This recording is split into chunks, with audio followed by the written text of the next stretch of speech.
How about now? Can y'all hear me now?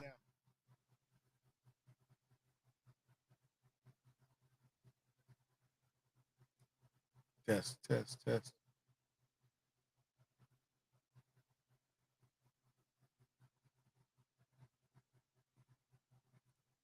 All right, we good. All right, that's good. Can y'all hear me pretty good? How's that audio? See, look, your boy, listen, I had all my settings all wrong. Man, listen, bro, listen, I'm back. We back. We're gonna be trying to do this every Sunday at 4 o'clock, but you know how my work schedule is. Sometimes it's getting messed up. So we are calling this the Popo Show. And that's what this is going to be surrounded around. It's going to be one of those things where we discuss a lot of things law enforcement. We're going to discuss a lot of things, guns and 2A and stuff like that as well. You know what I'm saying? So welcome to the Popo Show. This is the first episode of the Popo Show. There are a lot more things coming to the Popo Show. We are trying to get some other things set up to where we have some sound bites. We have some other things that we can bring on. We're going to be bringing on some guests to talk with us, to do some interviews, other officers, other people that I have met along the road while I was gone, because I don't know if you guys know, but while I was gone, I was dipping into some other people's channels and, doing some guest appearances that are on other people's channels outside of the 2A community. I'm going to talk about that a lot on some of my videos when I get down to the nitty gritty. This is what we're going to be doing when it comes to the Popo Show. Just a real chill, nothing too heavy for a Sunday. When you go back to work, you be in a good mood when you go back to work Monday. That's where we want to be. Everybody wants to be in a good mood when we go back Monday. You know what I'm saying? So what I'm going to do is I'm going to drop the link for anybody to come on the panel. If you would like to come on the panel, you got to cam up. You got to be on camera. I got to be able to verify who you are and stuff like that. And this is the link. You click on this link. Come on and talk to your boy Diesel. This is just an open show today. We don't have anything really scheduled for today. It's just going to be an open show because this first show, me coming back, it's just like a, coming back party. You know how you do for people, you know what I'm saying, after they get out of jail and stuff like that. We're going to do a coming back party. Fresh Dope says, do you have a Discord? Let me give a shout out to some of my people, man. J1, man, appreciate you being here first, man. You've always been supporting Joe Morgan. He has the wrench. If you piss me off, I'm going to tell Joe Morgan and get you up out of here. I mean, this is just what it is. You know what I'm saying? Joe Morgan has had a wrench since before I left YouTube. I gave him a wrench. I need some more other people to get wrenches too. So if you want a wrench, just let me know and I will make that happen. All right. Brian R, appreciate the no audio. I appreciate that, man. We got that fixed. Fresh, I appreciate you, man. No, I do not have a Discord.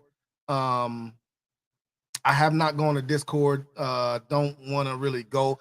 Listen, man, I've been saying this for a while. YouTube is a hobby. I don't want it to be a job. So I don't want to be on a whole bunch of different platforms where it feels like work. Not until I get the support where it's paying me to do it. You know what I'm saying? I don't want it to feel like a job until it starts really paying me. Now I am getting paid a little bit by YouTube, but YouTube money ain't all that great when you ain't putting a whole bunch of time and effort into it. You know what I'm saying? So it's one of those things right now. I tried to do there's another platform I tried to do, and it just was not good. So I stay away from doing other platforms. That's just the bottom line. Joe says, will you do a video on the recent school shooting situation? The angel that officer had was beautiful. Me and my coworkers was talking about it. The angle. Okay, the angle the officer. You know what? There's been a lot of videos on that school shooting. I really don't like touching those kind of things because I am in a position to where I could be the one telling people what to do and stuff like that. And I don't like looking at it from the back seat, if you would. So I don't really like doing those kind of videos. We can talk about it. If you want to come up here and talk about it, we can talk about it live. But as far as a dedicated video to it, I don't think I'd be doing that. If you have any questions, like I said, I dropped I dropped the link in the comment section. If you want to go to the comment section and here, let me pin it to the top. I'm gonna pin it. If you want to click on that link and come on here and talk to me, we can. Uh-oh, my girl, Native Girl. Native Girl, how you doing, beautiful? I hope you're doing fine. Hey, listen, she's been rocking with your boy since day one. And she tells me when I'm messing up, she tells me when I'm doing good. You know, Native Girl is that's my G right there. You know what, Native Girl? I'm gonna go ahead and promote you. Let me see.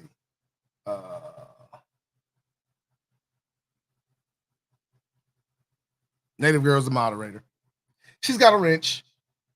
Native Girl's getting a wrench. Did she get a wrench? Okay, Native Girl's got a wrench. See, you always asking for that daggone B-Day song. I'm not gonna be singing no daggone happy birthday songs. OG Tank, what's going on? I'm not gonna be singing a whole bunch of birthday songs. If I sing it to you, everybody gonna want me to sing it. You know what I'm saying? So, like I said, guys, we are here and we are just talking.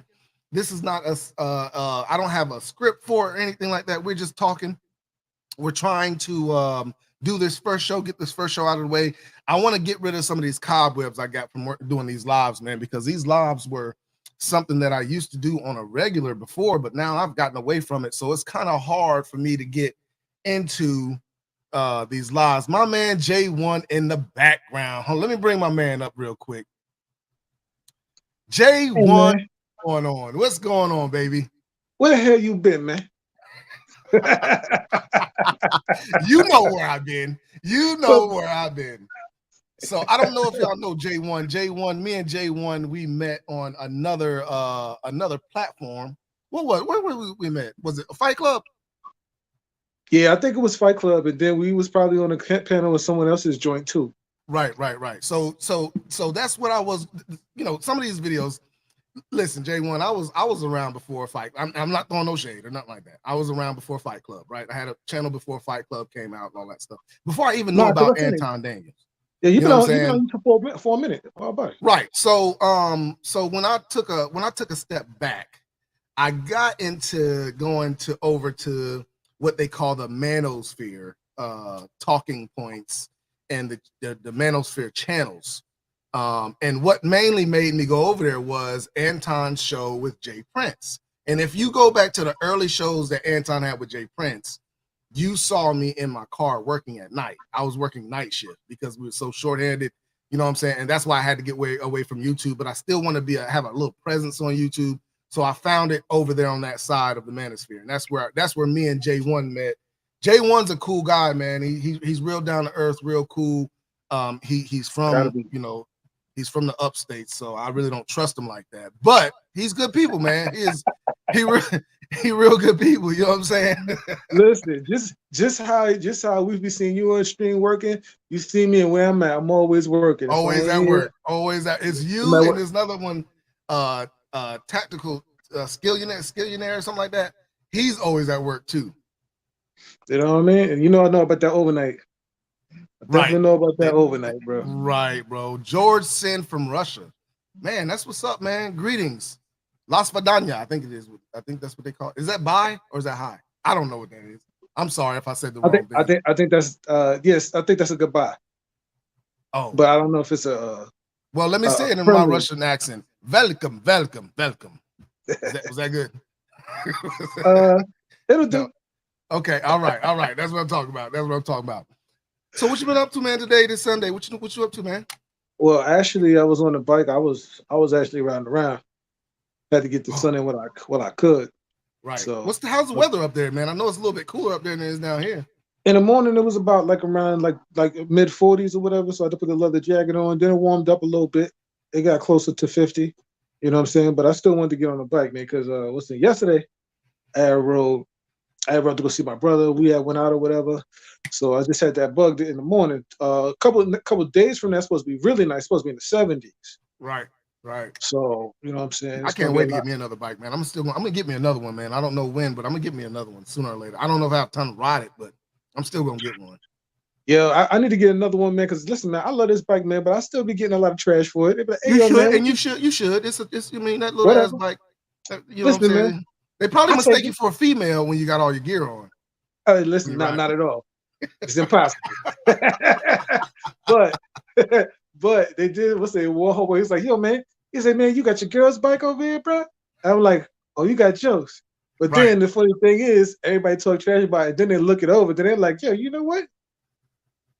Like, all right, yo, I see how you whack. Ain't no way they saying no shit like that. No, he was like this. You still too big for this bike, bro. You bugging. right, yeah. Well, listen, man. I was like, all right, man. It's relax. I'm gonna get a new one. You know what I mean? I just don't know what I want yet. Because right now I ain't want to be like I'm stunning up, but I'm looking for houses now, and like I don't want to buy nothing until I get a garage. You know what I'm saying? Yeah. Like, yeah. You know what I mean? Because I got a 2-car garage, and I don't even, my 1 car stays in there. My patrol car, I don't keep that in the garage. You know what I'm saying? So I got plenty of room for my bikes. See, you got a garage, so you could put yours. What's that? You could put your you could just put the trickle charge to your bike, and you could just plug it in. You know that's what I'm I saying? did when I had my other bike. When I had my Boosa, that's all I did. Over the winter, I trickle charged it. See, You know I can't. I rode it. I got to take it out the bike and then bring it upstairs and then charge it in my. You know what I'm saying? Upstairs in my apartment. You know what I mean? Which is still work. It still works. It's just taking that time to take it out, though. Oh yeah, you know once you take it out, you ain't riding no more for the whole winter. Yeah, ain't nothing wrong with it except those days. You know what I'm saying? Like, because it'd be the warm days where you like, all right, you know what? Nah, I'm gonna steal a couple hours, man. Right. I'm gonna steal a couple hours, jump in and do what I gotta do. But these bastardos, man, they stole my battery cover on my bike because it's a 48, so it got the 48 on it. So these bastards came and took that shit. I'm mad as hell. Oh man. I had to order another one though, but it is what it is, man. That's why I get to parking on the street. So let me ask you this, man. So, when I made my presence over there on the other side, right? And you met me wherever it was we met. Oh, we met on that other side of the manosphere. Mm-hmm. What was your perception of me when I first came on? I mean, like everybody on there, you'll just be sitting there, you'll be watching it, you know what I mean? And then, after a while, you know what I mean? You'd be like, yo, you know what? I feel this person's perspective or that person's perspective. You know what I'm saying? I was like this. It's like, I didn't give a shit. It's like, you know what I'm saying? You was a cop. I was like, hey, cop, you smoke cigars and shit like that. You know what I'm saying? He makes some sense when he speak. You know what I mean? It's what it is, Once you get past like, that's what I was getting to, because a lot of people can't get past the part that I'm a cop. You know what I'm saying? So about that. Right. I know you don't. I ain't worried about that. I know you don't. But a lot of people can't get past that. There's cool and there's assholes in every fucking profession, bro. Everyone, you know what I'm saying? But it's just that freaking, I guess they put you on a higher court, which they should, because you really hold people's lives in the balance of your hands, you know what I'm saying? Right. So like we don't play like that. When I was in the military, you know what I'm saying, I took that serious, even though it's totally different, because we didn't really have interactions with civilians like that, you know what I mean? But still, when the heat is on and shit like that or whatever, you're supposed to be performing at your top level, man, because there's a lot of stake, so freaking but just, what I'm saying, seeing what you know what I'm saying, you talking, talking your mind and, chopping it up or whatever. I'm like, all right. Then I went to, Then I went to your channel. I was checking out your channel or whatever, you know what I'm saying? And, what I'm saying? You just doing what you do. You know what I mean? And freaking, that's all you can freaking, what I'm saying, expect from anybody on here. You know what I'm saying? Show their true colors. That's how I roll. You know what I mean? Like, if you want to because that's what I want this live to turn into, is like a more of a, people's opinions about certain things, because I have my opinions about cops as it is. I have my personal opinions, and like you said, there's some good ones and some bad ones, but there's some topics that I want to talk about, on other lives, that I really want to know what people's perspective is, because talking to some people on the other side, like Jay Prince, and there's some other people, Trucker Yale, stuff like that, their perspective on law enforcement is totally different than somebody that actually deals with law enforcement. It's like one of those things, you talk to somebody and you go like me, I go answer a call at a house or something like that, and I take fingerprints, and they're like, okay, well, in the next hour you should know who it is. And I'm like, oh, it don't work like that. You know what I'm saying? Like, it don't work like it work on TV. It ain't like it is on TV. So I want to bring out that, that kind of that perspective of talking to people from different places. Especially, I want to get Fatty on here. I really want to get Fatty on here. I want to talk to Fatty. I want to get his background. You know what I'm saying? Because he's from Portugal. So he should give a good little. He might give a good outlook on how things are done over there, because a lot of people don't understand. Even though the rules are strict here, bro, you break the law overseas, it's a totally different situation. Like, you can get your hands cut off for certain things you do overseas. Yeah, wherever you at, know the laws, man.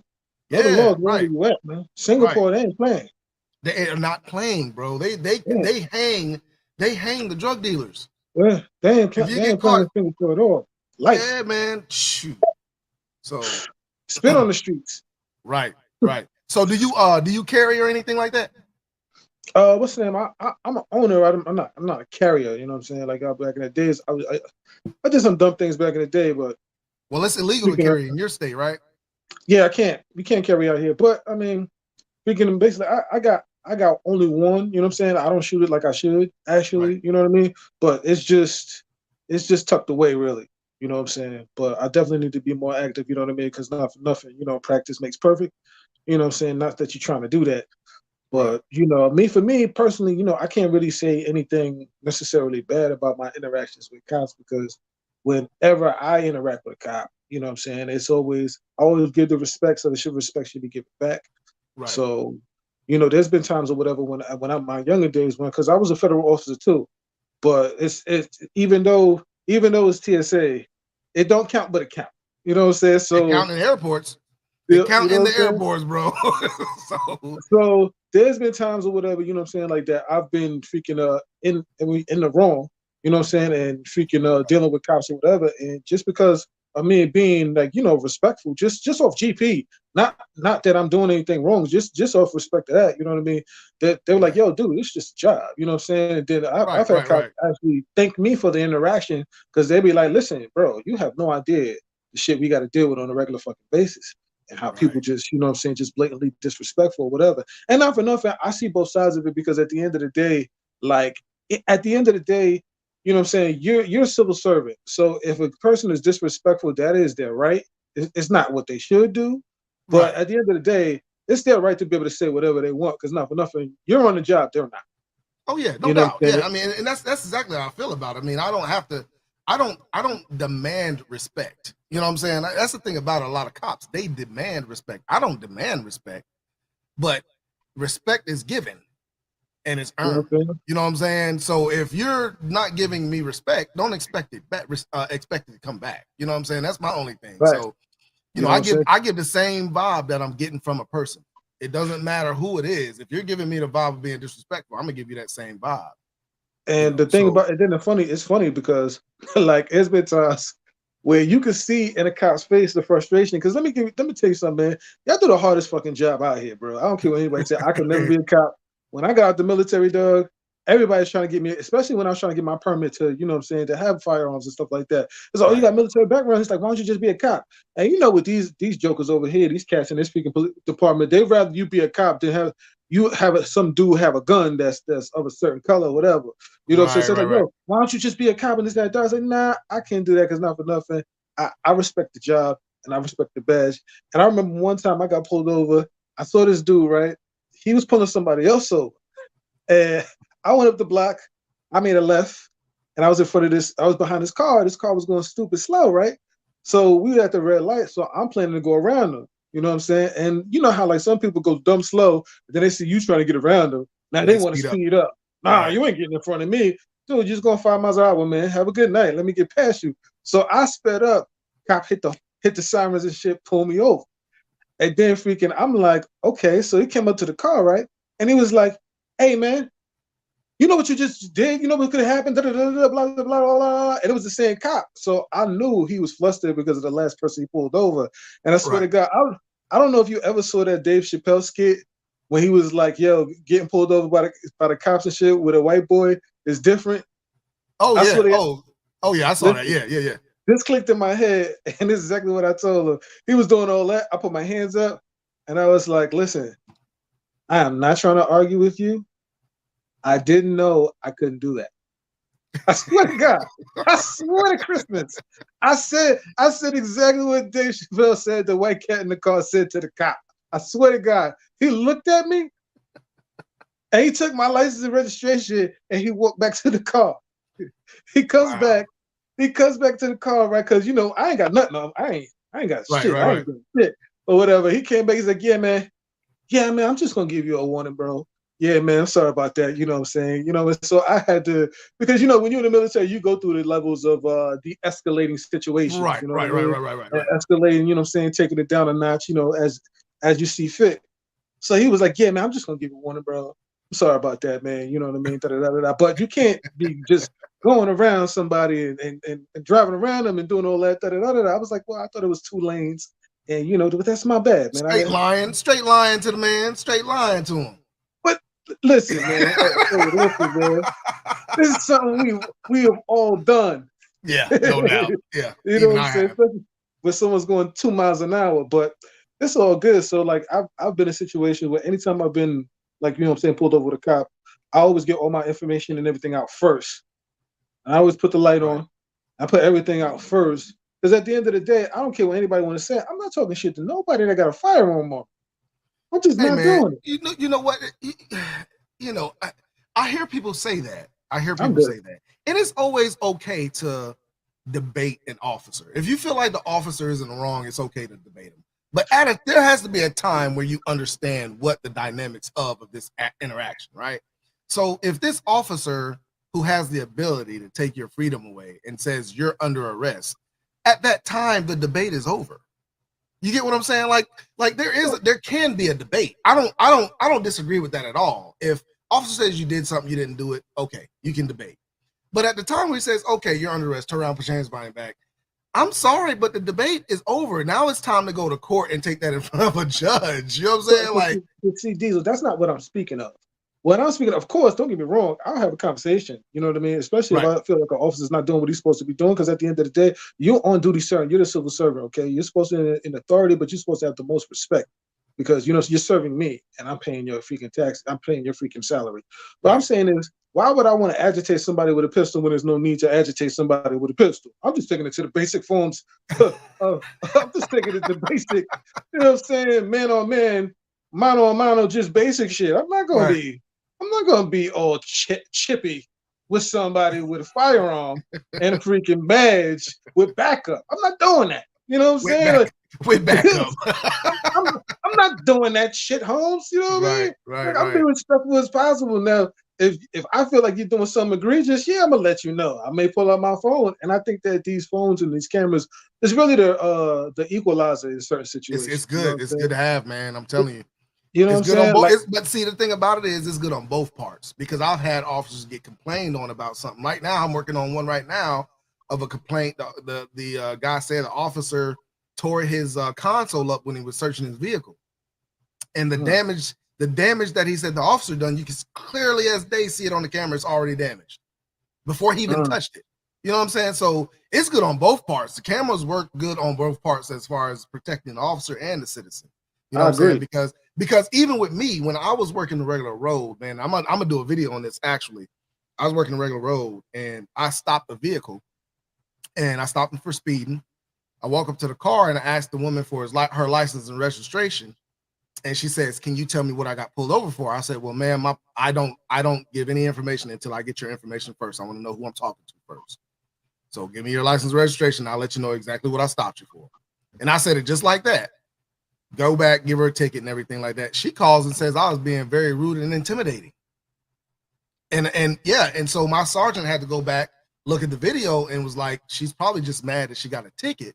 But if I wouldn't have my video on, I would have got written up because, of her complaint. So it kind of protects both sides when it comes down to it. You know what I'm saying? Because you can't lie on the camera. The camera don't lie.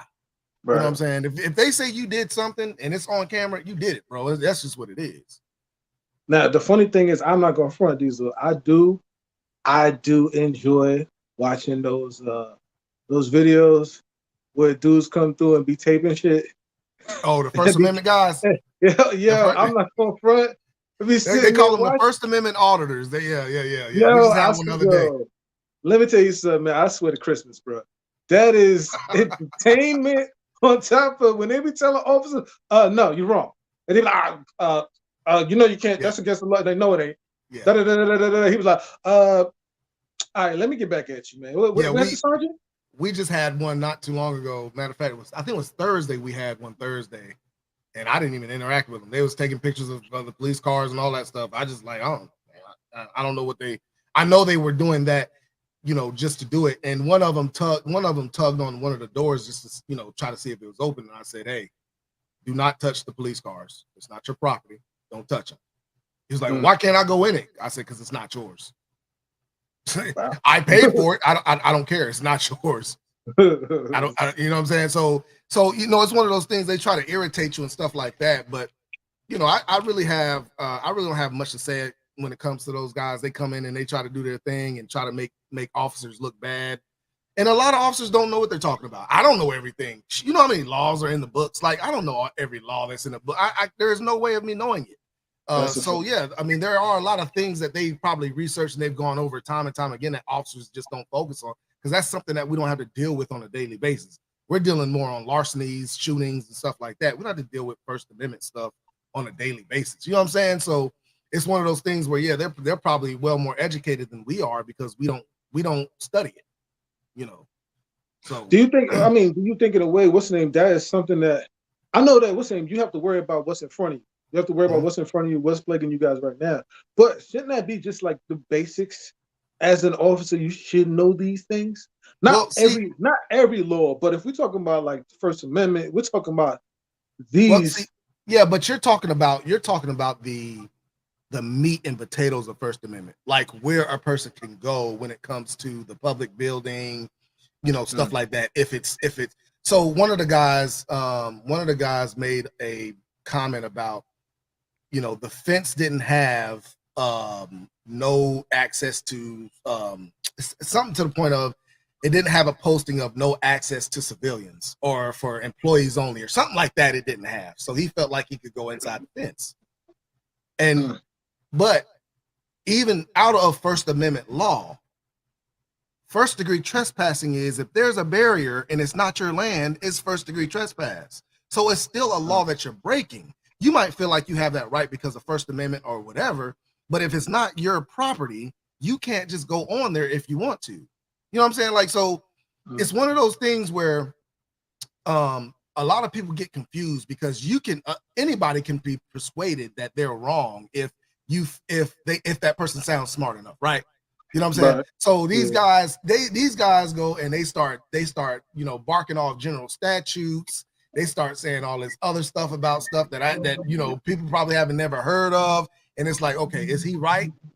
Has he read this thing? And now since he's barking off the general statute, so he must have read it. So I don't think he would tell me something. And a lot of the times, if you look up these general statutes that they say, it's not dealing with what they are actually dealing with at the time. You know what I'm saying? So so they just throw them off and they make them seem like they're not talking with they don't know what they're talking about. Now, like I said, there are a lot of officers that even to this day, they don't even know what the basics of First Amendment is. And they don't care because all they're worried about is either getting drugs off the street or, finding somebody that homicides, stuff like that. First Amendment is not really something that we deal with. You know what I'm saying? Especially on a daily basis. We hardly, my 20-year career, I probably dealt with it twice. You know what I'm saying? It would be something that I would have to research and make sure that I'm doing correctly if I tell a person they can't go this far, or they can't go that far, or they can't say this or they can't say that. You know what I'm saying? So that's just one of them things when it comes down to the job, man. Yeah, all right. So to bring it to the side note, I don't know how much you've been catching or how much you've been missing, but did you check out the one time when some person was naming off another person's like jacket and police record on fight or freaking what's the name of the stream? On Fight Club? Who just happened to name off their whole arrest jacket. Who? The person that you was talking about earlier. That you said the first. But he's already said he's been arrested. But that's what I'm saying. He's already admitted. But when you just read down the whole, I'm like, who did that? I mean, it's public record, but I mean, it's not like they would have to go out their way to get it. It's public record, but Who would have done that? Who did you that? know who doesn't like him? And they go back and forth. They've been going back and forth for months. Oh, you talking about Q? Yeah. Wow. I'm sitting there, right? I forgot where I was coming from, whatever. You know what I'm saying? I threw my jacket down, I threw my helmet down, I was about to take it down. And then so I put it on or whatever. And then I'm just sitting there and then I'm just hearing these charges. And I'm like, what the hell's going on? I was like, whoa. When was that? I gotta go watch that. When did that happen? I want to say like 3-4 weeks ago or whatever. Because all of it got opened up on Fight Club. How, you know what I'm saying?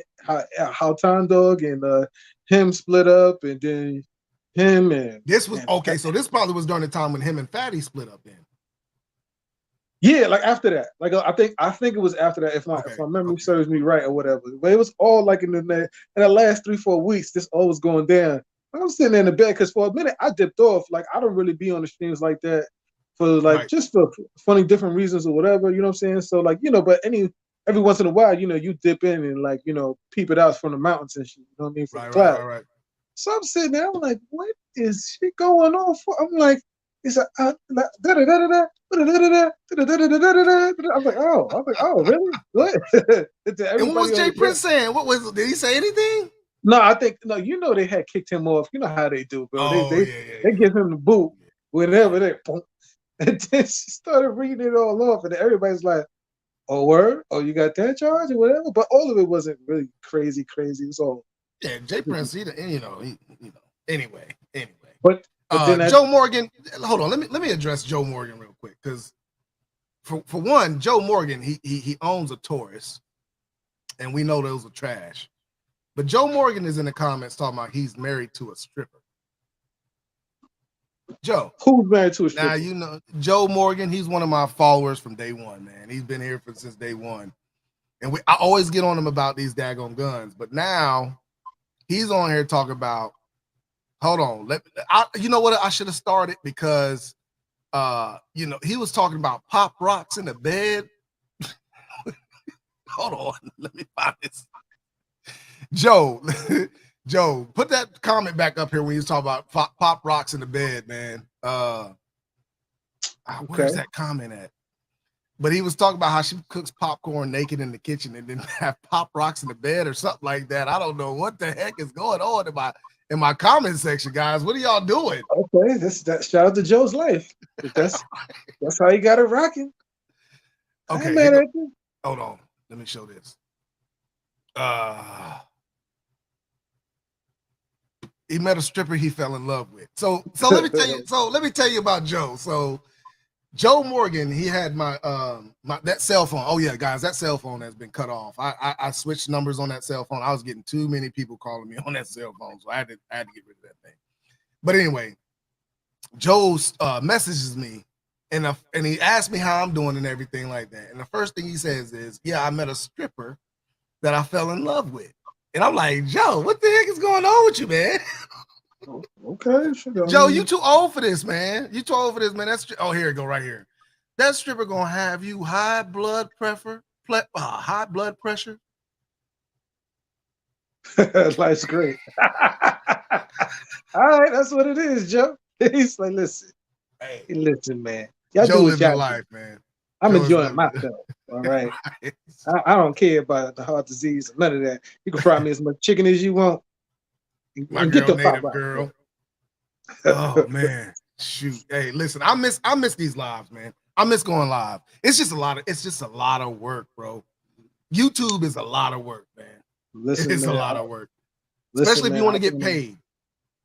Yeah. Listen, man. I was chopping it up with Angry Man because you know him. He got the Toxic Avengers going. He got a couple of other shows popping, you know what I mean? Trying to branch out on his network, you know what I mean? He's doing a lot of good things with it, especially in the Discord and everything. And we was just in there and he was just breaking down. Shout out to Angry Man because he be breaking down shit from beginning to end of how shit go down and how you need to be and da-da-da-da-da. And we was breaking down all the stuff that he got to go through on a regular basis to make his shit pop like that, his thumbnails, his production, bro, everything. Yo, like a video alone, depending on what kind of video I do. If I do a video just sitting in my office, you know what I'm saying, and I gotta edit it, that ain't that bad. But when I go to the range and I do these gun reviews and stuff like that, that's like a 3-4 day process of me just getting a video to where I feel comfortable with posting it.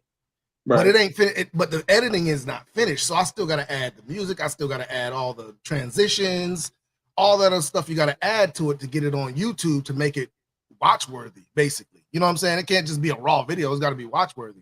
Yeah. So, you know, I tell people this all the time. My first 4 months of YouTube, I made around somewhere around $16,000, right? Okay. So, but that first 4 months, I was posting a video 2 or 3 times a week. Yo, like I was working my ass off. You know what I'm saying? And this was before I didn't even have this. I had like 5,000 subscribers at the time. I had around 5,000 subscribers at the time. I'm almost at 10,000 now, but had around 5,000 subscribers at the time, man. And it was like, yo, I was pumping out videos. And I would do a live every now and again. Lives really don't bring you much money if you're not getting cash app. Oh, yo, hit the cash app. Hit that, hit the bell, hit the like, all that stuff, guys. I forgot to do that. You know what I'm saying? I'm kind of rusty when it comes to this. But y'all hit that like. We got 17 people in here. Y'all hit the like. Do all that good stuff. Okay. Also, so anyway, the lives really don't pay that much. So I was doing videos and I was making really good money out of YouTube, man. But then I got back into law enforcement and it was like I was trying to do both. So I came up with the ride-alongs and I was able to actually shoot videos while I was working. But I still had to edit them. And I didn't have time to edit them, man. It just got to that point. Then when I got this job, man, there ain't no way. There is no way. Commander Hall, what's going on, man? How you been? I hope you're doing well, man. I appreciate the comments on that last video I dropped, man. You know, that was just a spur of the moment kind of thing while I was riding around trying to shoot that video in my car. That call came out, so I went ahead and head over there. Yeah, I was going to watch that video you was talking about the person that you had to let go before they even started working. And then then a notification for this came. I'm like, all right, damn. I'm trying to catch up. So that dude, man, I know you ain't watched it. Go back and watch it. Make sure you go back and watch it. But I'm gonna give you a really good, a small snippet of it. I hired this guy, man, and I was feeling some type of way about him because you ever met one of those police officers that just gotta let everybody know he the police, even when he ain't working? Like he got regular street clothes on, and he just gotta let you know he the police. Like this was that dude. Before he hold up, so he was a police officer somewhere else already, or it was like his first? So how it works in North Carolina is they have what they call special police. Special police is the equation of company police. You work for a company. James, I'm bringing you up in just a minute. You work for a company, and you basically do police for. So like if Walmart was to hire this company, you would be a police officer just on Walmart property. So whatever property they own, you would be able to have arrest powers and all that stuff to take them to jail and all that, right? Okay. You go to court for it, just like a regular police officer. It's like Walmart is your city, basically. You can't go outside of that property because then you're outside of your jurisdiction. Word? It's crazy. It's crazy how it works. But yes, that's go ahead. No. I'll ask you then. Go ahead. Okay, so yeah, we'll do a whole live on special police security and all that stuff. We'll do that. But anyway. So he was working for a special police company, and you know, with companies, some of them don't have the money to pay for a whole bunch of patrol cars and stuff like that. So he had that mentality of letting everybody know he was the police and all this, and you know, everywhere he went, he had a bunch of stories that he came to me and said, "Hey, I was involved in this. This is what happened. I felt like I needed to step in." And it was like one of those things like, bro, you're not the police when you off. You need to chill out because you're going to end up getting killed because people ain't going to believe you the police. Like, you need to chill out. So I felt some type of way about it. I was real concerned about him. And I told my man, one of my close, a good buddy of mine that I knew before I got the chief's position, I just hired him. And I told him the day before he came on, I said, hey, man, I need you to keep an eye on this dude because I am concerned he's going to be doing some things that he shouldn't be doing when he's off duty, like taking his take-home car and pulling cars over on the highway outside of his jurisdiction. You know what I'm saying? Mm-hmm. So yeah, so this dude gets pulled over by the highway patrol. His first day coming to work, gets pulled over by the highway patrol. He hadn't even clocked in yet. Didn't even finish his HR paperwork. On his way in, gets pulled over by the highway patrol for speeding. And as he's getting pulled over, he's in his personal car and turns on blue lights in his personal car. Yeah. What? Yeah. And my thing, this is my whole thing about it. I said, listen, if you're comfortable with turning on blue lights in front of the highway patrol, I'm pretty sure you turn on blue lights for regular civilian. You know what I'm saying? And so I was like, yo, I can't do it. So I had to let him go. Hold up. So he was getting pulled over. They turned on the real lights. Yeah. Then he turned on blue lights for what? What was that supposed to do? Because he was trying.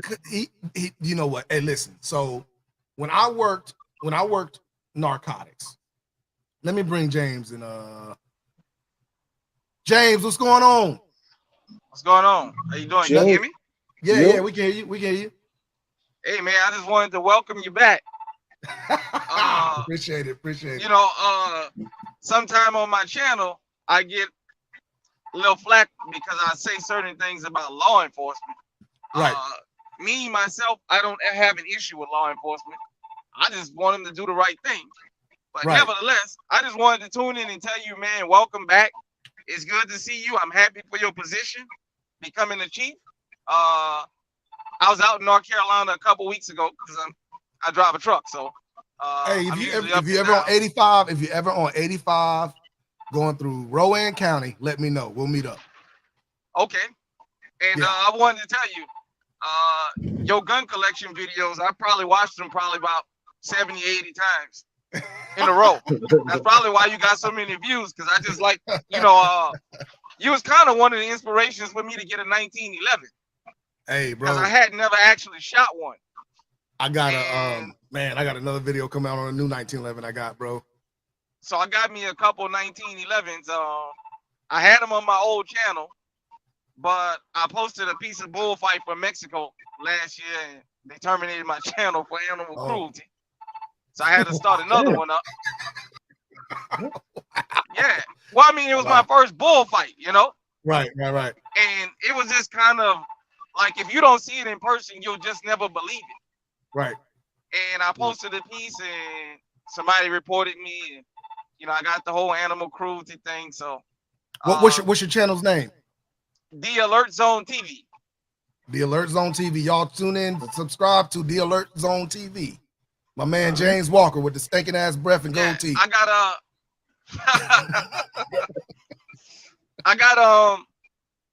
actually met T Electric in person. We did a thing on his channel one day. A couple months ago. I was out in Detroit. Yeah. And, okay. I Ubered over to his house, and we went and hung out and what have you. But I'm getting ready to go through downtown Kansas City. I gotta pay attention to this traffic, man. I just wanted to welcome you back, man, and tell you. Hey, I appreciate it, bro. Be in your appreciate you coming section. up. All right, appreciate it, bro. All right, later. You're welcome. So when I worked narcotics, right? I had a 2019 Nissan Pathfinder, right? Blue lights in it. It would light up a daggone street, and they put so many blue lights in it because it was an undercover car. Nobody would really think it was a police car because it was a Pathfinder. Right. So there would be times where I would be working and I would be speeding because I was trying to catch up to a person that we were tailing or something like that, and the highway patrol would get behind me and try to light me up. I would flick my lights on and flick them off real quick just to let them know I was LEO. Now the only difference between my car and his car is my tags came back to a police department. His tags came back to him. But there ain't no police cars out there that come back to a regular person. So when he did it, the trooper was like, yo, that's not right. So the trooper grilled him, and was like, I need to talk to your chief before I let you go, because I want to make sure you ain't impersonating a police officer. Which really, truthfully, the trooper should have charged him with impersonating a police officer, because he was way outside of his jurisdiction, and he was using the blue lights on his regular car. Now, even being outside of your jurisdiction, like let's say I issued him a police car, right? if he was outside of his jurisdiction, that is still kind of impersonating a police officer because you don't have any arrest powers or anything like that outside of your jurisdiction.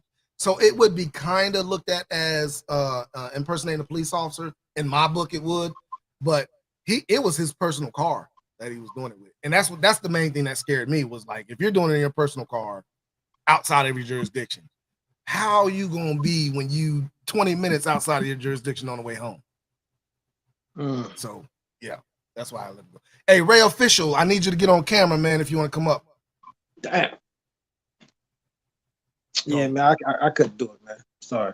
I can't. Yeah, man, it's not a hard job, man. It's really not a hard job, man. It's actually a fun, very a lot of. Listen, I said the same thing. I also said the same thing because well, I used to work at this other spot, and freaking there's this dude in there, whatever. He's a fireman, and what's the name? And I tell him the same thing too. Be like, yo, man, salute your service, man, because I couldn't do your job. You know what I'm saying? Right. I couldn't run into a burning building, and he looked at me like I was crazy. He was like, yo, dude, if you heard a baby screaming in a freaking burning building, you going in there, bro. Yeah. And I thought about it. I was like, you know, because I deal with fire safety now. Right. But I thought about it. I was like, yeah, you probably right. But you know what I'm saying? Like, I swear to God, I give freaking credit where credit is due, man. And like, I don't think that freaking, you know, civil servants get enough praise. You know what I mean? Because that's what you're supposed to do because you took the job. But no, man, you know what I'm saying? You got some cops out here that do phenomenal jobs. You got firemen out here that freaking risk their life every time they step in the boots. Right. Ray Official, what's going on, man? Appreciate you coming up. What's going on, fellas? How you doing? Man? Not much, man. I had to you said something that made me want to jump in when you was talking about that guy and how, you know, when you're off duty, you're off duty. You know? And I knew a lot of officers because I used to be an officer outside of New Orleans, you know, and I knew a lot of guys, man, you know, when they were off, them jokers still felt as though, you know, they were on the clock, you know, and you know, do all kind of crazy stuff, man. And, you know, a lot of those guys are, you know, currently unemployed because of that, you know. My thing was, when I'm off duty, I'm off duty. You know, that's it. You know, now if something, you know, jumped off or whatever, I mean, you know, I had, you know, phone numbers and stuff like that. I could call people, you know, or call dispatch and let dispatch know, you know, what was going on or whatever. But no, that wasn't anything for me to step in on, you know, especially if I'm with my family or whatever. That's what I tell my guys, man. I tell my guys, man, all the time. But like, there is no reason for you to keep your radio in your personal car. No. Nope. There's no reason for that. If you see something going on, call like a regular person do. Let them know your LEO on the phone, yeah. But they don't need your radio traffic along with everybody else's radio traffic that's on the radio. No. Stay, like, hey, what do you say in training day? Off the rover. Stay off the rover. Stay off the radio, man. There's no reason for that. Shooting gallery, what's going on, man? How you doing, brother? But yeah, man. So that's a huge pet peeve of mine is when people are off and they just have to let it be known. Just like when you go out to a restaurant, I had at one of my older jobs, there were officers that would actually go to a restaurant that knew they gave a police discount, and they were flashing their badge. Yep. Just to get a free meal. And I'm like, yo, man, like that's not right. That's not right, bro. I don't care what anybody. I don't. Yeah, it's different if you're in uniform or something like that. And you go somewhere and they give you, you know, something, a free meal or coffee or whatever. But if you're going there and you know you're off duty and you're flashing your badge, I mean, come on, man. I mean, I knew guys that used to do that. You know, if they get pulled over or something like that, you know, first thing they do is flash their badge. Well, there's a difference in that though, because I have a concealed carry in North Carolina, and there are certain things you have to do, but one of the first things I do tell them is that I am carrying and I'm off-duty officer. That's one of the main things I tell them when I get pulled over. So I can understand that to a point because I carry my gun everywhere I go. I don't go nowhere without my gun. Oh no, I'm talking about, you know, these guys would get pulled over and first thing they do, you know, is they put their badge up, you know, and it's like my thing was you know, and if I got pulled over, my badge, you know, because you keep your credentials right there in your wallet. So as soon as you open up your wallet, first thing you're going to see is that badge anyway, you know? Right. But I would open up my wallet would be on my lap or whatever, you know, and then the guy would say, okay, you're Leo, you know, and, you know, may or may not. I mean, one time I got pulled over, man. This guy, old joker, man, old motorcycle cop, man. This joker gave me, I got 3 tickets at one time. Good you know? God. Yeah. And we went. While you were LEO? Yes, sir. And he knew it. He knew it. But the thing was, we ended up going to court for it, because I was like, you know what? I'm gonna go to court. And when I went to court, drove there in my unit, got there, and I was in full uniform, because I was actually working during court time or whatever. And this was like I say, outside of New Orleans, in an area called Kenner, Louisiana. So getting the courthouse and stuff like that, so I'm standing in line with the rest of the people, just right there. The judge is up there doing his thing. The judge takes and he looks over there toward me, then he goes back to doing what he was doing, then he looks up again, then he calls me up there to the desk. And he asked me, he said, are you here with somebody? I said, no, I'm here, for some tickets I received, So at this point, he's like, okay, hold on, wait a minute. Everybody clear the courtroom, So he cleared out the courtroom and stuff like that. So the officer who gave me the ticket, the tickets were right there, So he sit there, call the officer up there and everything, and ask the officer. He said, okay, did you know this was a fellow brother of the badge? The guy, yeah, but I mean, he's not exempt, to tickets, But he was like, but hold on, wait a minute. You wrote him 3 tickets, and then he gave me a no seatbelt ticket, which I told him, I said, well, hey, I took my seatbelt off, to pull out my wallet, before you came. This joker gave me a no seatbelt, running a red light, and something else. I forgot what the other one was. So when the we're going over all this stuff, and the judge was like, well, hold on, so you knew he was a fellow brother of the badge, He's like, yeah, but he's not exempt. So just like, you know what, Mr. Fisher, don't even worry about it. All I'm gonna have you do is just pay the no seatbelt, which is $25. Man, I mean, the judge lit this dude up. And like I said, this was an old cop, man. I could tell he's old redneck. Right. Lit this dude up. But like I said, after this was over with, like, all right, well, you know what, cool. And like I told this old dude, I said, look, if I was riding down the road and I saw somebody, jumping on you or whatever, I would still pull over to help you. Now whether you would do the same thing for me, probably not. And the thing about it is, this is the thing about it, man. How many other cops has he let go? Yeah. You know what I'm saying? Because like I've pulled over a bunch of cops in my career. And I've taken a couple of them to jail because I don't do DWI. If cops driving drunk, I'm sorry, you got to go. I'm sorry. That's just one of the things I don't do. But there are tickets that if I do give a pass on for a civilian, I will give a pass on for a cop. You know what I'm saying? There are some speeding tickets that I don't write. There are some I don't even pull nobody over no more for a stop sign. You know what I'm saying? So there are certain tickets that I'm like, okay, I'm not going to give you a ticket this time. I'm just going to make you aware what the speed is, let you go. And if it was a cop, I'd do the same thing for him. Just because it's a cop, I'm not going to write him a ticket. And there's some cops out there like that. Just because you're a cop, you're going to get a ticket. Just so he can say, I don't show favoritism. Knowing he does. You know what I'm saying? So, I mean, it's it's one of them. I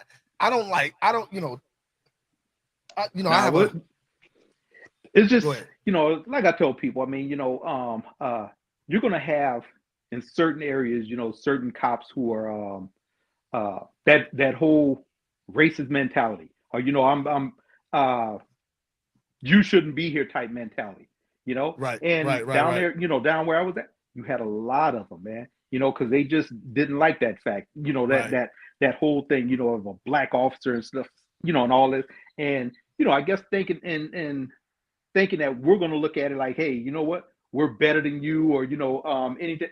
Nah, it's not even like that.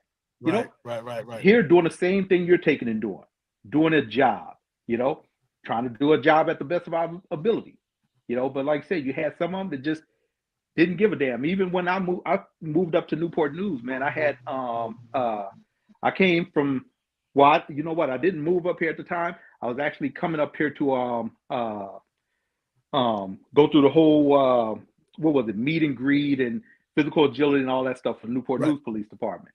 So I get up here and everything, and I'm working on my mother-in-law's car, trying to change her oil and stuff like that. So I leave from this from her place, going to this area, to get some oil and stuff like that. And on my way there, there's this particular area where they always do checkpoints. So I get over there to the checkpoint and stuff like that. And, the first officer, checking me out and stuff like that. And he's like, oh, okay, you're down from, where? You're an officer from where? So I told him where I was from. Saw my badge and everything. We sat there, we talked for a little while, went through, got what I had to get. Coming back through, Run into another officer. This officer sitting there. I mean, this joker started drilling me because I'm wearing. My brother-in-law worked for this dealer. Used to work for this dealership up there, so I'm wearing his old shirt. You know. So this officer gonna ask me, well, do you work for this company? I was like, nah, I don't work. This is my brother-in-law's shirt. You know. Well, where are you from? I said, I'm from Louisiana. I mean, you know, I gave you my driver's license and stuff like that, and you see my badge. You know, I'm an officer from Louisiana, and you see I'm in, you know, my car plates and stuff. So this joker, you know, he's still just drilling me and stuff, you know, and just asking me all these questions. I said, hold on, wait a minute, dude. I said, I already told you where I'm from, and your whole time you've been asking me about this stupid ass shirt that I'm wearing. Do you want the damn shirt? You know, and I mean, he's steady going on. No, I'm just trying to figure out you and why are you wearing this shirt? I said, I'm not understanding why you keep asking me about a damn shirt. I said, I already told you I'm from Louisiana. You know, I'm just up here, whatever. And I'm actually looking at your department, you know, think about transferring up here to your department or whatever, you know, and stuff. And I said, you're already showing that, you know, that it might be somewhere I don't want to go, because if all the officers, if you're, you know, a representative of that department, I don't think I'd want to be there. You know, and I said, I'm gonna tell you like this too. The other thing, officers like you are the reason officers get shot at traffic stops. I said, because you're an asshole. It is. I said, you're an asshole for no damn reason at all. And it's unnecessary. And so then what happened, you know, because the other cop who had at the other side of the checkpoint saw what was going on. He comes running over there and he's asking, hey, what's the problem? So I told him, I said, your damn coworker right here is sitting there drilling me about a stupid ass shirt. And I said, now, if you want, I could take this damn shirt off or whatever and go about my business. I said, but other than that, I mean, this shit right here is unnecessary. So he's, you know, he sits there and tell me, go on. As I'm riding away, man, I mean, you know, you can sit there and see these jokers up in each other's face, pointing and stuff like that, you know. And the thing about it, it messed up my whole day, man. I get to the house and everything, go in there, I just go, you know, straight to the back. My wife is asking me what's going on. At that point, man, I'm telling you, you know, because you know when you start getting them shakes and stuff like that, yeah, they done stole your cool, you know, and that joker completely stole my cool, man. And I'm telling you that at that point, I told my wife, I said, you know what? I don't know if I'd want to be up here. I said, because if I run into this dude right here, I said, because the type of person I am, I'll let him know. I'll put him on notice, you know. You remember when you pulled me over at this spot right here for no reason at all, asking me about a stupid ass shirt? Right. You know? How long did you how long were you in law enforcement? Shoot, I was I started off correctional after I got out the military in 96. So from 96 to 98, I worked for the Texas Department of Criminal Justice. Then in 98, I moved to Louisiana and worked for St. Charles Parish Sheriff Department from 98 to 2002, and then we moved up here to Virginia. You know. Okay. But yeah, I mean, I loved it, man. I ain't gonna lie. The little time I was there, man, I loved it, you know. But when I got up this way, all that stuff, I'm like, you know what? I don't even know if I want to do it again. Right. You know, right. Don't even. Yeah, know. I mean, it's you know, it's one of them things, man. You know, a lot of people have gotten out because of certain situations. Tackleberry Bug, hit the link. Come on up here so I can talk trash to you. If I may, you know what I'm saying? Diesel, you ain't because you still, you know what I'm saying, working and everything like that. So if you don't want to answer, you ain't got to. I mean, none of y'all have to answer. But right. What do y'all think about the laws that they put in place in Illinois, man, and all of that stuff, man? Speaking, you talking about the after dark law? I mean, no, the purge law, they call it the purge law. Yeah, all of them laws where like someone could be in your backyard and they're not breaking the law. It's crazy, man. I did a whole live. I was on somebody else's. I was on Red Lipstick Vibes. I was on her live talking about that law. And it was one of those things, man. That's one of the craziest laws I've ever heard of when it comes down to it, man, because it takes a person's rights away for their own property. So you know, it makes it to where law enforcement really can't act on behalf of a person.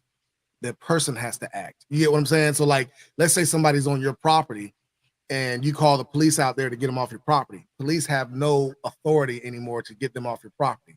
You have to get them off your property however you see fit. And if it becomes one of those things where you physically hurt that person, you could possibly be charged. That's crazy. That's insane. Yeah. I know it's crazy. It's crazy law, man. It's crazy as hell. That's insane to me. Yeah. Yeah. Especially when you're talking about a place like Illinois and you have Chicago there that has all these problems with guns in the first place. You know what I'm saying? So one of the biggest things I've heard, I saw a video on it one time. One of the biggest things was the homeless problem and the businesses that are having problems with the homeless people. Police can't remove them anymore. So the businesses are just stuck with having to deal with a homeless person that's running away, patrons that are spending money, and they're not getting any money, so they're losing business because of what the police can't do. So yeah, that's crazy. Didn't they have like another law like you can get bail like for 48 hours, like even on murder, like you can get bail. Yeah, they don't. There is no bail actually. So basically, that law was brought up. That bill was brought up. It was a bill that was brought up that said too many black people are being falsely accused of certain crimes. So if it's not a conviction, they won't leave. They don't have to serve any time for it, what their accusation is. Even if if they're a suspect, if they're just a suspect, which everybody is a suspect before you're proven guilty. You know what I'm saying? Innocent before proven guilty. So on certain situations, I can't remember exactly what the law, what crimes it was, but on certain situations, it might be a murder charge.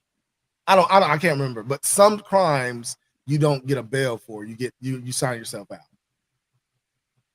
And these were like major crimes. Some of them were major crimes. And the biggest problem with that is that the purpose of a bail is to make sure the person shows up in court. If that person has no monetary value to show up in court, what makes you think they're gonna show up? Right. You get what I'm saying? Like, so skip town. Right. So the bail is not supposed to be used to put somebody in jail, right? It's supposed to be used to make sure they get. So when you put that money up for your bail, if you don't use a bail bondsman, for one, if you put the money up for your bail, you have your own money. Let's say it's $1,000 bail, and you put $1,000 to pay it to the courts. They let you out of jail. When you go back to court, you get that $1,000 back. That's why the bail bondsmen, they only charge you 15-20% because they put the money up for you and they charge you that 15% for like what they say interest. You know what I'm saying? So they might make $150 off of that bond because they get that money back when you show up for court. That's why when you don't show up for court, they come and get you. Yep. Because they're gonna lose out on that $1,000 if you don't show up for court. You know what I'm saying? So that's the only reason for bail. I don't know why they're saying that. And I know that there are situations where certain magistrates might use the bail to keep somebody in jail because they know that person is poor and they might make the bail so high to where they can't afford it. I understand that's one of the things, but you're looking aside the fact that the person committed a crime. You know what I'm saying? Yeah. Like, I don't care if they can afford it or not. They should have done the crime. You know what I'm saying? Like, that doesn't make any sense to me. Besides, if you commit a murder, man, I mean, come on, how you gonna sign yourself out? You know, you have no reason to show back up for court at all. You have nothing to lose except for your freedom. Exactly. At all. Why would you show up? Yeah, like, I mean, I would. What jurisdiction or what city, since you guys are law enforcement, what city would you absolutely not be a cop in? Chicago. What up, Tackleberry Bug? Yeah, what's up, fellas? Look at her. They got a great fish cake in here. Where you been hiding there, little lady? What's up, Diesel? Look, you see this? You see this joker down here in the bottom of the screen down there, man? Real officially fed. That dude is one time, bro. Like, you a Popo. See, but he one time. It's different. What's the difference? What's the difference? Tackleberry Bug, tell me what the difference is. Let me tell you something about the Popo. See, the Popos are the don't knows. They only bother you when you're doing something. See, he one time. He that dude that see you walking down the street and he gonna pick up the bag next to you and it's yours. You know what I'm saying? He's a different type of stuff. You know what I'm talking about? You know what I'm saying? That's what I'm saying about Ray official. He's officially. Why you say that about Ray? Because he a snitch too. Oh, look. There you go. Listen. Why gotta be a snitch? And hold up. Did I miss something? Yes. Listen. Ray know what it is. Hold on. Why is Ray turning red? Now, I'm listening right there. I'm listening. Ray, go ahead. It ain't even April Fools no more. It ain't April Fools no more, Diesel. But I'm gonna say this here, Ray.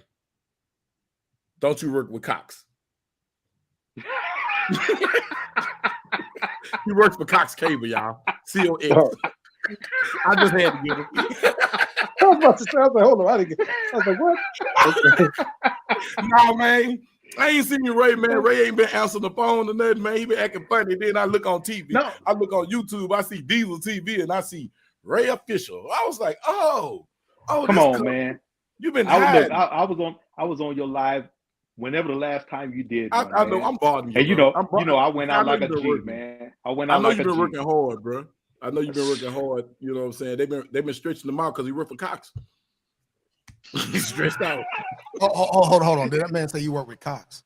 Yeah. Hey, look. Don't pay that man no attention, man. Hey, listen. I work. Look, the man got a purple shirt. I went from he got a purple shirt to working for the cable company. He got Cox over here, and he say they like to cable him, chain him down. I don't know what he got going on, bro. That's between him, Cox, and the cables. All right. I don't know no part. When you coming back to North Carolina, man?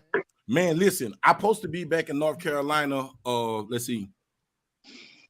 I'm supposed to be going to Argentina in now you flexing. Nobody asked you that. No. Now I'm trying to see. It's gonna be between November and December. You're trying to flex. No, man, go to Argentina. Listen, hold on. Black people don't go to Argentina unless they got money. You're flexing. Nah, man, one of my people put me down on it. I'm gonna say this here. Argentina's nice, bro. Fam said he went down there with $2,000, came back with $800. He stayed down there 2.5 weeks. Dang. But then, but I had to think about it. The dollar is devaluing every day. Mm-hmm. So what it was in the end of February, the beginning of March is not what it is now. Especially if China and Russia do what they say they're trying to do, boy. Especially in China. I think the United States government, if they don't intervene, it's over. All right, we ain't going into no politics. We are not touching politics. Sunday. I didn't bring you up here for that. We are not going to politics. I'm just saying, man. People better be prepared. Listen, we ain't doing it. Okay, leave it alone, my dear. What's the last? Yeah, man. How you been, Diesel? Man, you been doing all right, bro? Man, I've been working like a dog, bro. Man, working like a dog, man. That means you've been stacking checks. You said what? I said that means you've been stacking checks. Yeah, right. Yeah. Look, he ain't had no time for new cigars or nothing. You hear me? He ain't I spoke myself. Oh, hold up. Now you hold up. Hold up. There's gonna be a few cigars smoked regardless of what I'm doing. I'm sorry, but that's what's gonna happen. Gonna be some cigar smoke. Hey, you know what though? Let me tell you about this though. My town manager done put a dag on. Man, he done told me I can't smoke in my car no more, man. What? Yeah. Can you believe that? Do he not understand with dealing with what you got to deal with? Sometimes just that cigar just going right. And I was telling just them, save somebody's life. I literally get a lot of work done while I'm smoking cigars. You know what I'm saying? Yeah. And if I got to work this 12-hour shift and do this chief work, I need that. Well, that's a good question. All right, that's a good question. Do y'all hold up? So did they ever say anything about like officers like smoking cigarettes? Like why are they doing patrol? Like is that a thing? Like you're not supposed to smoke cigarettes? Some cities and towns have gone to the not smoking on town property, and that car is town property, so you can't smoke inside the car. Now you can go like me. What I do now is I just go like to the park or I go to one of my hiding spots and I'll smoke a cigar for about 30-45 minutes. And that's what they do. They'll stop somewhere, get out the car and smoke, and then get back to patrolling. Yeah, but are your units lease cars? No, we okay, all right, because I know they've done that with a lot of the because a lot of them went to like lease vehicles and stuff like that, right. So see, the only reason they did that is because the only reason they're leasing is because you can't find vehicles nowhere. Nope. Yeah. Nobody's that, like, even now. Okay, so let me tell you this. So the Charger, right? The Charger is one of the known police vehicles in law enforcement. Dodge has been saying for the last 3 years they're going to stop making Chargers for police, right? So last year you could get a Charger for $25,000. You can get a RT all-wheel drive V8 for $25,000. This year you can get a rear-wheel drive V8 for $37,000. That mug went up $11,000. And that's just rear wheel. That's not all wheel. That's not even all wheel. All wheel, yeah. It's just rear wheel. They're not even making the all wheels no more. They're not even making an all wheel V8 no more. They're only making an all wheel V6, I think it is. They're not even making an all wheel V8 no more. And I think they're going to get away from making the Chargers for some reason, but I don't think they want to stop making the Charger because the Charger is a high selling vehicle, right? I think they want to make it too expensive for people to get them because last year I bought a Dodge Durango for $33,000. How's the Charger more than a Dodge Durango? And the Durango have more room. Yeah. Oh, no, the Durangos went up. They went up. They went up this year. Yeah, I'm talking about last year. They did the Durangos went up to 42, I think, for law enforcement, and the Chargers went up to 37. And that's crazy. Shit. But you know what it is? They want to get away from the V8 and they trying to push that V6 with that. I ain't gonna fake that transmission of fool with it. What is that 9-speed, 10-speed transmission they got on the V6? But see, I don't mind. I don't mind a V6 if the motor would last. You know what I'm saying? That's the only thing about that V6 is with the way that law enforcement drives sometimes. Yeah, that motor ain't gonna last. Yeah, so I don't mind a V6 if they could make it, reliable on the long, because we try to keep our cars for about 120,000 miles, right? That's about a 4 or 5 year stint, maybe 6 if the guy don't do nothing. But even with the 5 year miles, even if 120,000 miles, that's a lot of idling time. I was just those cars sitting idle for a long time, for about almost 12-hour shift. You know what I'm saying? So even with that, that's why the motors don't last that long. So that's my problem with that. What you done bought lately, Tackle? I know you done bought something lately. What you done bought? Man, some tampons. Because I had to give him back his pants.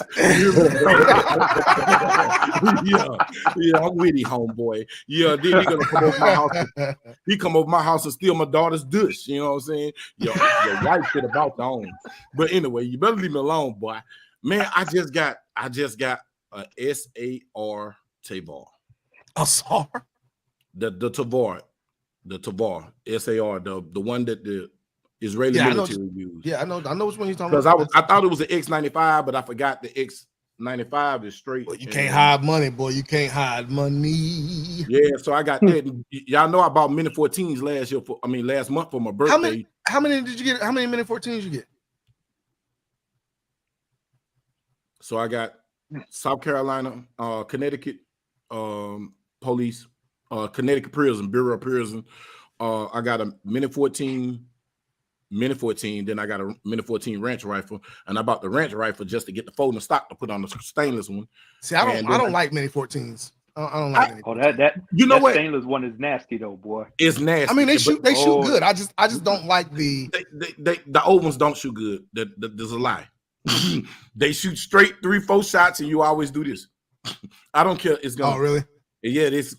It's gonna. See, Mini 14 is one of them things, man. I just never could really. I never liked the aesthetics of it. I never liked the way they look. You know I love it because it reminds me of a Grand, bro. Like, yeah, but no, yeah. But you want me to tell you something about a Mini 14?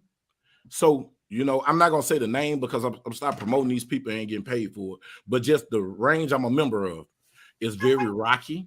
It's a lot of dirt, and mountain, and I see what range y'all go to. Yeah. Okay. So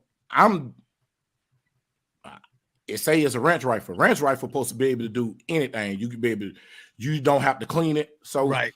I put oil on it and put, it's very dusty. It's so dusty out there that I swear, if I take you out there and you got any sinus problem, by the time we get back to the city, you're gonna be in the car going, right. I'm dead serious. This happened to me every time I go to range. Man, I stuffed this thing up, man. And I stuffed the black one because I kind of like the stainless one. So the black one I really don't care because I bought it for the stock. So that thing work. That thing for a desert environment, if you like on that border or Arizona. Oh, man, there's a bunch of old guns that work. Say that thing. That's what they're built for. You know what I'm saying? Yeah, that's what they're built for. You can leave it exposed, man. And right. And like I said, you're gonna throw a shot, but I guarantee you, you're gonna hit your target, but you're gonna throw a shot. So if you're trying to precision snipe with it, that's not that. That's to save your life. that you know something pop up and I got to shoot a snake or something. You know what I'm saying? Coyote or something is cool, but I like them. I wanted the 18 look. I wanted the stainless one, and then I got the black one. Yeah, man. Yeah, bro. Like, you know, that's one of, you know how you have one of them childhood guns, Holy Grail guns, and I could have bought it a many times. I could have bought it when it was $500 and $600, and I didn't. My Holy Grail gun is 1911, hands down. That's my only. When I was a kid, that's the only gun I ever and that Mark 23. That's it. But see, only reason I like that Mark 23 because of Metal Gear Solid. Hey, but look, that was my favorite game as a kid, and I wanted that Mark 23 because that's what he was. That's what he used. That's the best suppressed, like full size 1911. I mean, full size 45 high cap. Yep. Only other gun that, well, that's the smoothest, and the only gun kind of next to it is the FNX. Have you seen how big that thing is, though, man? You can't show guns on TV. That's all I know. You got one. Yeah. You got one. Are you serious? Man, I've been on it. Listen, how much you gonna sell it to me for, man? Come on, man. Look, I was in Louisiana and I was trying to buy it. I left and came back and they sold it. I could have died because I should have just put it on my credit card. But I don't like buying guns on credit cards. Because yesterday when I bought that Tavor, I went to the bank and got the cash because I was like, man, I'm not gonna put this on the card. Right. And I went and got the cash, man, and the price it was at, I had to buy it. It was like I left the store and came to the house and I was contemplating, and I was like, and I started talking to people and they was like, bro, for that price, buy it. It was one of those. It's like seeing a Glock for $100. You see a Glock 19 for $100. You don't need it. You don't want it. Right. But it's $100. Any gun I buy from this point on, I don't need. I got a lot of them, so I really don't need any when I buy it. But it was one of those. If it's a good deal, it's a good deal. It was a I good know deal. J1 listening to us, he like, what the hell are they talking about? Listen, man, I'm just being the sponge. I'm just soaking it in. All I'm saying is, like, I need to get my weight up. Hold up, man. We talking about mini 14s. You know what? Say all I'm thinking about is how many guns each of y'all have in your house, and I'm like, hold up, I ain't really. And you finna laugh. Guess how many guns I got more? He got more than me. Guess how many guns I got in my house though? No. How many guns you own? He got more than me. No, he said how many I got in my house. Yeah, but this is one house. How many houses you got? 4 guns. And when how many houses you got? No Taco Berry. You can't speak. I got people in front of me that don't even know stuff. I don't got. First of all, I already knew you had mad guns because your name is Taco Berry. Hey man, hey, listen, boy, you the first person caught that. You the first name person is caught Taco that, Berry. Taco Berry, man. Taco Berry was a man in police academy. Exactly. First of all, your name is Taco Berry. He lost his mind, boy. That big white boy. I'm a big black dude with a dyke body. You know what I'm saying? Both y'all ugly. With a dyke body. He said with a dyke body. Wow. Yeah, lesbian. Yeah. I'm gonna put a little French in. I'm a lesbian. I ain't a lesbian. Oh man, that's probably the funniest shit I've heard today. Taco Berry Butch. He said with a dyke body. Oh man, because as soon as I put a name, I said, all right, hold up, he ain't playing. He on the right channel. I said Taco Berry. Hey, man, like, he was not playing with the guns, with the hammers. No, I love guns. You know what guns is? I just realized this. Seifu Lonzo just left my house. I bought a gun from him, and he been having it a month. He been having it too long, and I don't like when other people be, you know what I'm saying, drooling on my females when I get them. You know what I'm saying? I bought her. I don't need you sampling her for free. But anyway, I digress. But he brought it to me today, and I was doing my affidavit bill of sale. And I was just thinking that me and him was just chopping it up. And I said, Zoe, from the month of March to now, I was like, damn, man, I spent some money. He was like, duh. Like, damn, I need to stop. But that's my drug, though, y'all. Like, that's mine too, bro. Bro, it's mine too, man. 2 things, bro. If I'm having a bad day, bro, if I don't call, now that's what he good for. He ain't good for nothing else, y'all. That dude is good for nothing. You hear me? That is a custard. When I say cupcake, I want to say some other things, but we live, and I don't want to blow your live up. But on StreamYard, you'll hear it. If you need somebody to talk to and you need some advice, Ray, one of them people. If I can't get to the range, I can talk to him as a brother, and then he'll set me straight. So I can talk to him, but shooting, and other recreations. Oh yeah. You know what I'm saying? They make you feel good when you just got a lot on you. You know what I'm saying? when you got on you. You know what I'm saying? And I'm finna say something that's out of bounds. Y'all finna be like, this dude got to be ignorant.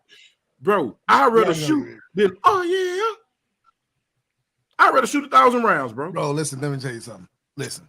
Okay. Look, see. Listen.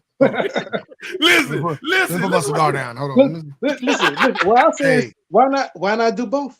I'm about to say, I shoots up the club, then go to the range and shoot. You know what I'm saying? And listen, if I shoot the club first, it's over with. I'm going to sleep. I'll praise it. No, bro. I can't go. No, I'll shoot the club up. Then we going out to go shoot. Then I'm coming back to throw some more grenades up in there. Say, dog. All I got to do is say one thing about that young man. Hot dog. Hot dog, boy. He said he throwing grenades. He didn't say he gonna come back and do a drive-by. That man said he gonna blow something. Boom. That's right. Hey, boy, I'm trying to make it happen. But now I'm serious, man. Like, I like, I don't know, man. I'm weird. You know what's something wrong with me, bro? Let me ask you this, Tackleberry Bug, because if y'all didn't know, if y'all don't know Tackleberry Bug, he has his own channel, Bug Nation. So I can't go to the range anymore without videoing. You know what, Diesel? My problem is I go to the range and don't video. See, that's what I'm saying. Me. That's why I say I got to keep this into a hobby, because it's more like a job sometimes. It is a job. If I'm going to the range on personal time, like if I'm not going to the range to teach or something like that, you know, to qualify somebody, I ain't videotaping that because that's for work. You know what I'm saying? But if I'm going on personal time, I feel like I'm doing something wrong if I'm not videotaping me shooting or something like that to make a video out of. You know what I'm saying? But you like to see yourself shoot though. Yeah, you like to see it. See your form. Yeah, everything. What you doing wrong? No. So you don't understand. My form is great because I'm still shooting like an ace. So I didn't say you wasn't. I'm just saying I don't need to look at my form. I'm good. Right, you're in this mess, man. Look, it's not like a pissing contest going on up here. That sounds like Miami-Dade versus Florida State. Y'all need to calm down, young man. Calm down. Yeah, so get a grenade. Get a grenade. I can still shoot the wings off a fly. You know what I'm saying? So I ain't worried about that. You know what I'm saying? I did get one gun though. Let me tell you this. I did get this one gun. And I'm like, you know, I've been wanting this gun for a while. I'm doing a video on it. I've been wanting this gun for a while. And I start shooting it. And it's shooting like high. So, you know, if a gun shoots high, if you're aiming in the same spot and that bullet going in the same spot, you're hitting the target. You're aiming right. It's just the sights are off, right? There's no windage on this daggone gun. So I can't raise the back sight up or down. It's just set to shoot high. I don't know what's going on with it. I have no idea what's going on with it. It could have been a defect from the factory. It might be. I'm gonna put a red dot on it and just forget about it. That's what I'm gonna do. I got an AK, and it was an Arsenal. I bought an Arsenal brand new out the box. The sight was canted so slightly that you couldn't tell, and I was like, man, why this thing is not? Everybody shoot it like they shoot it in the same place. So I'm like, man, hold up. All of us can't be, you know. Well, you know, the AKs are like that though. AK will come with a sight off and canted. That's a main problem with AKs. Man, the gunsmith looked at it. He said, man, your it's like he said by the naked eye you can't tell, but it's off. So I was like, man, I done bought another defective AK. And I had a 1911 like that, a Dan Wesson. That the front sight, it was a fixed sight. Dan Wesson. Right. You know, normally they have the adjustable sights. Right. Fixed sight Dan Wesson. And it was just so slightly, it was off. And I done bought a lot of cheap guns that had. Yeah, but if that's the case, it'll be shooting left or right. It won't be shooting up or down, right? It depends. Look, think about it. If their front sight off or their rear, they got too much metal or not enough, you never know, man. Oh, well, yeah. You never know. You know what I'm saying? You never know. Right. If it's not soldered on there right, especially if they soldered. If they soldered, you already know it's potential for it. I don't want to send that gun back. I ain't sending it back. Hey, I'm going to tell you what you do. Get it milled and put a red dot on it. Call it day. It's already milled for it. It's already milled. Oh, well, put a red dot on it. Yeah, I'm gonna just put your red dot in. Call it a day. Yeah. I got a PTR like that. I had y'all. Do y'all remember the who was the JLD? JLD PTRs a long time ago. Yep. And you know them PTRs and HKs, depending on who built it, you have a real problem. Like you would have a crooked gun. Bro, I got a PTR trash. Man, that baby is like, you can see it like, but I got a scope on it, that baby. I'm talking about knock the wings off a neck. But you know, it took a voodoo to go on top of that. You had to spend almost $1,500, but you still getting your butt kicked at the range, Tackleberry Bug? Yeah, man. Always on camera. That's all I'm gonna say.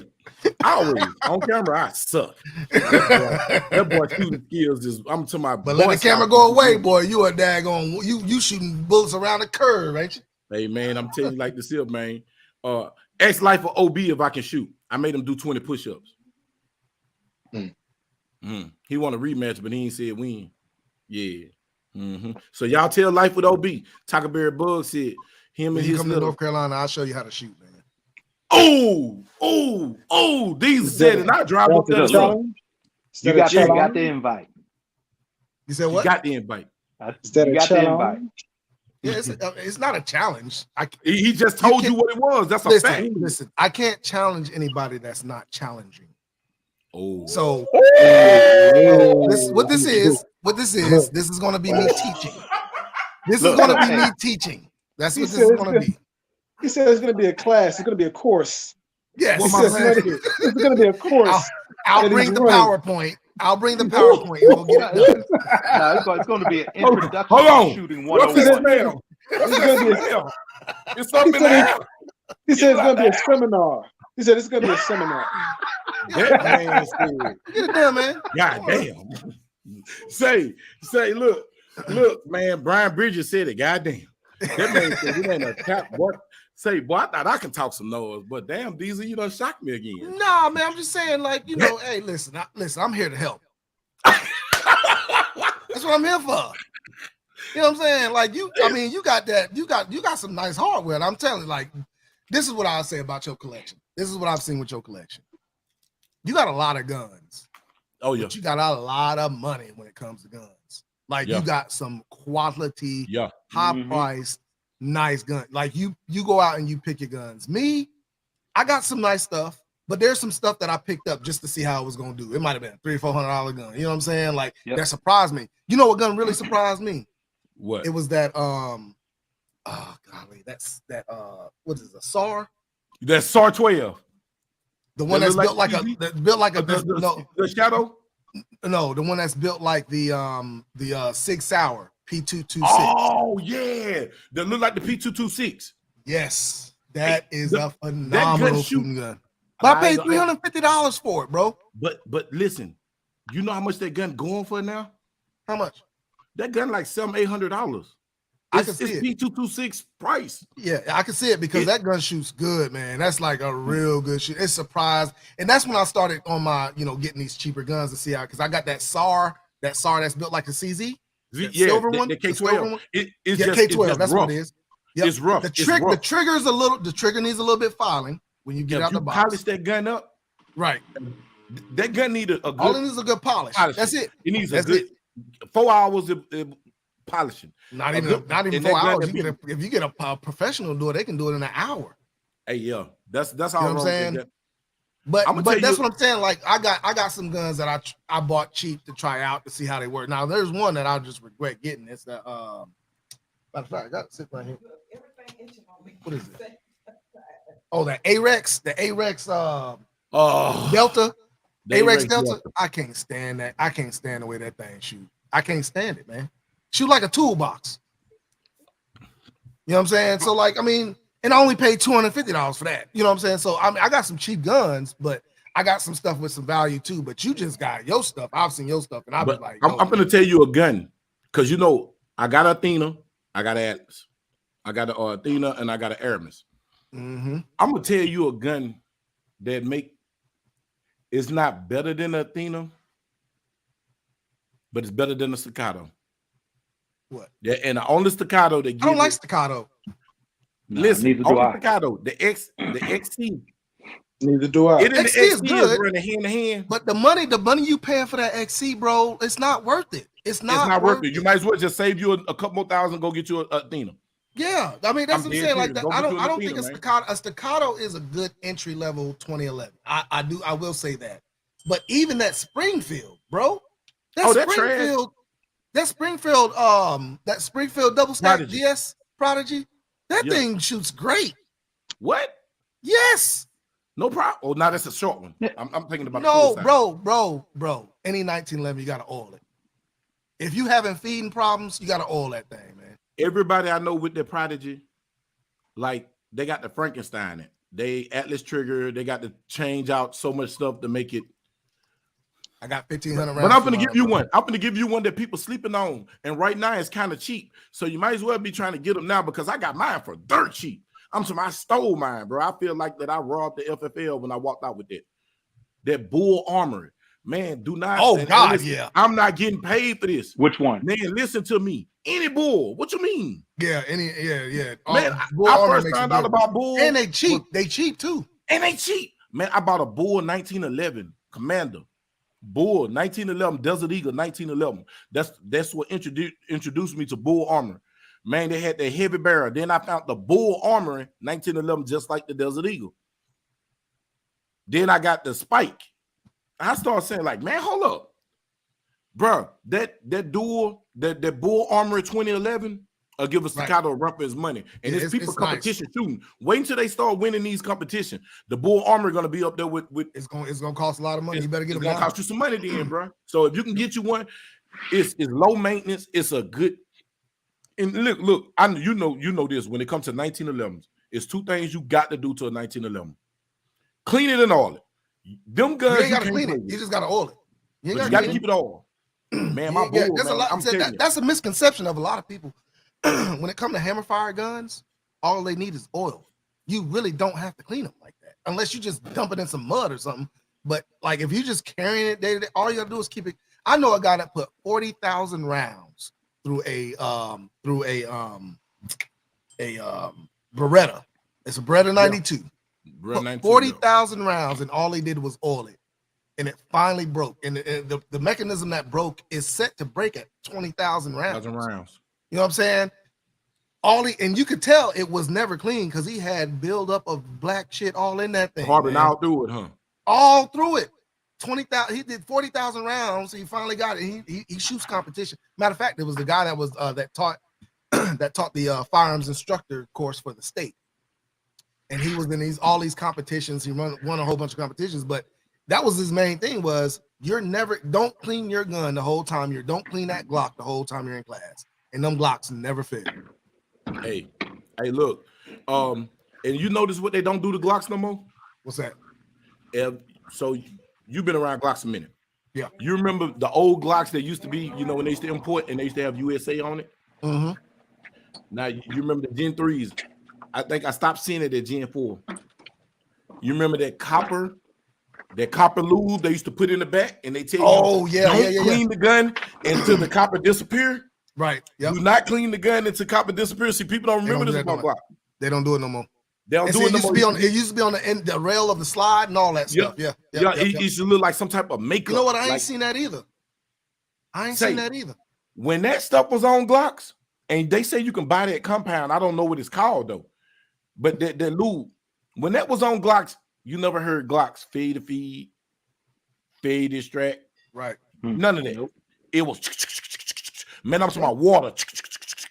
And that was before I knew anything about really just I knew about maintenance of guns. I was just lazy. I'm still lazy to this day because I got an AR-15 right now. I got 16,000 rounds through it, and I ain't cleaned it. Only thing I did was hit it with some CLP on the boat. Because I feel now AR, you got to clean that.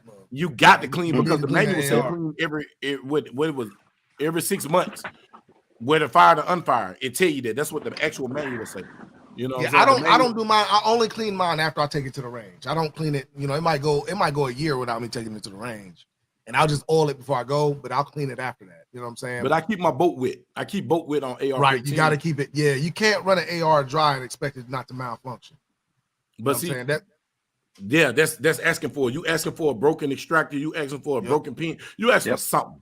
It's something bad gonna happen, and I hope it ain't when you need your life is dependent on it. Right. You know what I'm saying? Somebody's life dependent on it. I mean, that's why a lot of people think. A lot of people ask me, like, because I got an AR, I got my my Maximum Defense. I got that Maximum Defense. Oh, say PDX. Just bought the kit, the 10.5. Joe Bar, shout out to Joe Bar Q, man. He just put me on gun, bro. He just put me on that 10.5. He was like, "Say, man, Maxim got this. Y'all go on Maxim." And I got a Maximum Defense. I bought a Maximum 300 blackout Maximum Defense. I got that I keep in my car, and I got a Benelli M4 also that I keep in my patrol car. But anytime it's a long gun, I take out my Benelli M4, and that's the main reason why is because the Benelli M4 is more likely not to malfunction than the Maxim, because the Maxim's an AR build. You know what I'm saying? And that Maxim just sits in my car all day.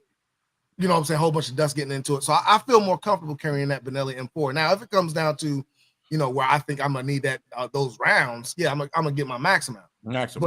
But that Benelli M4, man, shoot, you can't go wrong with that, bro. That thing gonna shoot.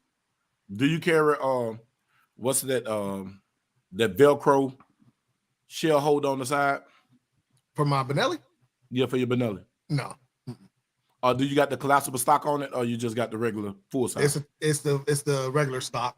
Oh, the regular stock. Yeah, because I got a Benelli M4, but I'm gonna tell you which one I like better than the M4, and it's a Benelli though. What, that M2?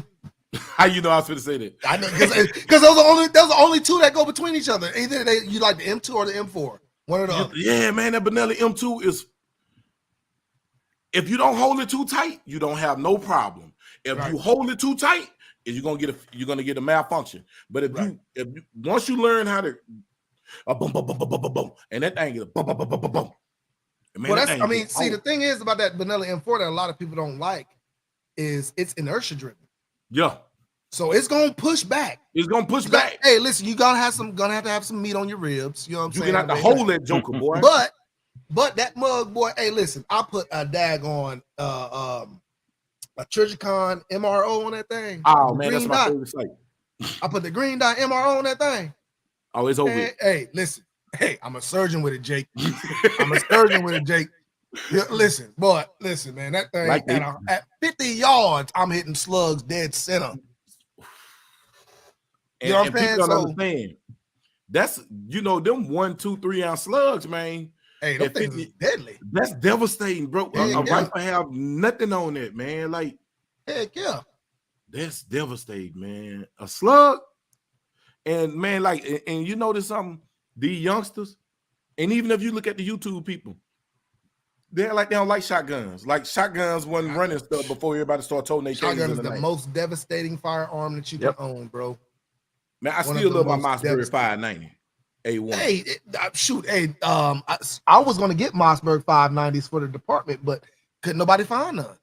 I know it, and they $600-$700 now. And I wanted the Ruger, but they stopped making them. And I was like, yo, I couldn't. So I had to get the Benelli Supernovas. Yeah, but that's an underrated gun. Good shotgun. That is an underrated gun, dude. That's very good shotgun, and for $350, you good. Yep. You right. I mean, it's a good shotgun, bro. I've had a problem with. I bought 10 of them. I've had a problem with one of them, and one of them is I think they didn't put the firing pin in it because it just won't fire. So I don't think there's a firing pin in it. I haven't been able to look at it, but that's the only problem I've had with them. Is that one that won't fire. Everything else, everybody's passing, no problem. They're hitting their target. They're passing with 100s. Like, I've had one person pass without a 100. They passed in the high 90s. And that's because one of the pellets was just a stray. It was a stray pellet. Yeah, stray. You know what I'm saying? But other than that, man, everybody, passed no problem with it. So did you get you ever get that employee situation taken care of? Is that which one? I'm just saying your shorthandedness. Oh, it's getting back, man. I got 2 guys that's sworn in now since then, and I got 2 other ones that's waiting to get their paperwork. They're waiting on their paperwork from the state. So after I get those 2 sworn in, man, I'll be pretty much good.